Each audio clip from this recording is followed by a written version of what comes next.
Okay, it's a pleasure to be here this evening once again. I always feel like I'm amongst like family and friends at this point. I've been a member of the Life Ref group for over a decade now. I'll tell my first story of encountering the Life Ref group. I don't have GIST, and I know lots of people who have GIST now through my involvement in GIST research, but I remember my first time that I met members of the Life Ref group. I was at a Connective Tissue Oncology Society meeting shortly after I became an independent faculty member at the University of Washington. This must have been 2000 or 2001, and I was at a cocktail party at CTOS, and these two guys came up to me, and they were like in business suits, and they looked kind of businessy, and they're like, "You're Brian Rubin," and I said, "Yeah. Who are you?" And so it turned out to be Jerry and Norman. And they were kind of like carousing and you know, they were at this party trying to identify the people that they identified as GIST researchers. They said, "Well, we know you, Dr. Rubin." And that was the first time I met those guys. And we've become very good friends over the years, and they've been supporting my research for a really long time. So thanks to the Life Ref group for supporting my own work. Tonight, I'm going to honor a friend of mine with the Jeroen Pit Research Award. So I knew Jeroen too. I've met so many wonderful people over the years through this group and through this research that I could talk all night. But I won't, don't worry. And Jeroen was a fantastic guy. He was a Dutch man. He was a business guy, bought and sold companies. This is what Jeroen did. And he told me a little bit about his business one night. I was just kind of amazed at the scale of what he was doing. It's in a world that I don't know anything about. Of course, he had GIST, and he had a very aggressive form of GIST. And he got a lot of his friends to plunk down some serious money for GIST research, and it actually funded our research group for a couple of years.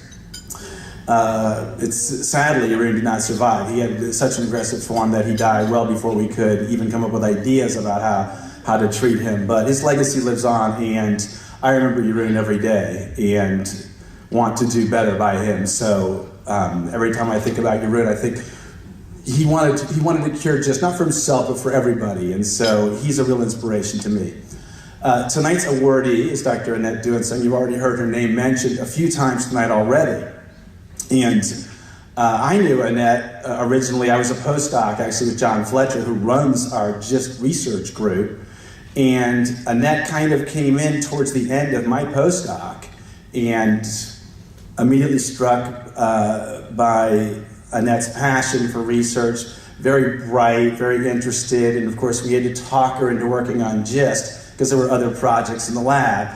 She ended up working on GIST and has been working on it now for over a decade. It contributed in many significant ways. I think maybe we have a shared passion for trying to understand why some GIST cells just don't die. As much as we want to kill them, they survive. And so this is a passion for both Annette and I, and she's made very significant contributions, and you might hear of the DREAM complex. So this is one of Annette's contributions. She's also been tirelessly an advocate to try to explain what the heck we do in our labs and why it might be interesting for you who have GIST or who are caring for somebody with GIST.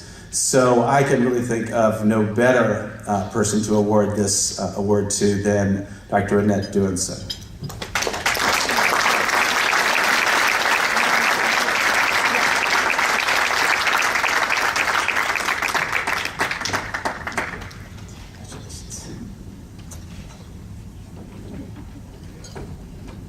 Picture, Brian. Sorry. You don't get a picture of each other. I mean, the two of us together that often, So thank you very much, Brian. I will cherish that picture forever.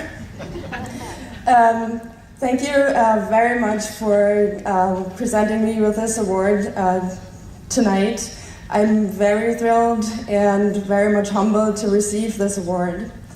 I thank everyone at the Life Ref group for deciding to give me this award. I've been a member of the research group, the LifeRaf Group Research Group, since 2008. I also will give you some of my story, because as a young resident in pathology, I'm not sure when exactly it was, probably 1996 or 7, I got a call from a fellow resident who was in oncology, and he's like, "Hey Annette, I just got a patient here, or got back a report, a pathology report, and that patient has a gastrointestinal stromal tumor. What the heck is that? Do you know?" And I'm like, "Well, I wish I would know, because we don't really know."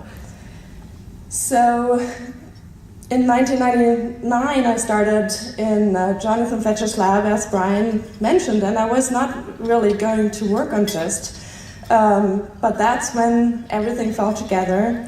KIT mutations were found, and imatinib was tested in the first patient at Dana-Farber next door. And you know the rest of the story, essentially. I started my own lab in 2003 in Pittsburgh, and since then I've been tirelessly involved with GIST, and who would have thought that it dictates my life 24/7. Our main focus in the lab is, of course, to try to find a cure, although, as we all know, that's been difficult. But we do try to understand GIST better so that we get better therapies. We have a two-pronged approach. One is to look at how imatinib or other tyrosine kinase inhibitors work to kill GIST cells or to put them to sleep, which is what the rest of the cells usually do that are not being killed. This is what Brian just mentioned. You'll all be here tomorrow for the research update, so I'll tell more about that. The second approach that we're using is more like a fishing expedition. We're doing screening experiments to also find new targets for therapy or new therapies right away. So we're screening drug compound libraries to find something that would work for GIST, especially for GIST that is resistant to Gleevec or second or third line therapies. So with that, I would like to thank everyone again, especially the LifeRaf group, and I'm really thrilled about this award. Thank you.